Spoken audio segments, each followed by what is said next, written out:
দেখো এই ধরনের অঙ্ক আমরা বারবার ফেস করি। তো ব্যাপার হচ্ছে কিচ্ছু না, এখানে দুইয়ের মানে বেস আমাকে দুই বানাতে হয়। এখানে 64 মানে কি, 64 মানে হচ্ছে দুইয়ের পাওয়ার 6, আর পাওয়ার আছে দেখো দুইয়ের 3, তো পাওয়ারের সঙ্গে গুণ হয়ে যায়। ইন্টু দুইয়ের পাওয়ারে -2 আছে। আচ্ছা মাইনাস থাকলে কি হয়, একের নিচে চলে আসে। একের নিচে মানে 1/, এই পুরোটা হয়ে যাবে দুইয়ের পাওয়ার 2, কিন্তু মাইনাসটা উঠে যাবে। আর ভাগ আছে, কি আছে, ভাগ আছে 8/0। কোনো কিছুর পাওয়ার শূন্য মানে সেটা 1 হয় সবসময়, তো 1 থাকবে।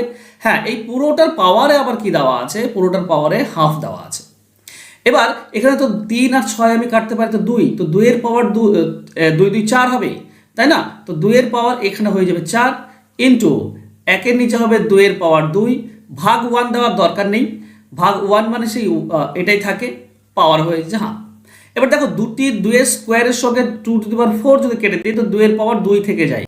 2 এর পাওয়ার 4 আছে, 2 এর পাওয়ার 2 দিয়ে কাটলে 2 এর পাওয়ার 4 থেকে 2 থেকে যায়। তো 2 থাকলে কি হবে, 2 এর পাওয়ার 2। হ্যাঁ, এই পুরোটা পাওয়ারে কি ছিল, হাফ ছিল, তো সেই হাফটা আবার পাওয়ারের সঙ্গে গুণ হয়ে যাবে।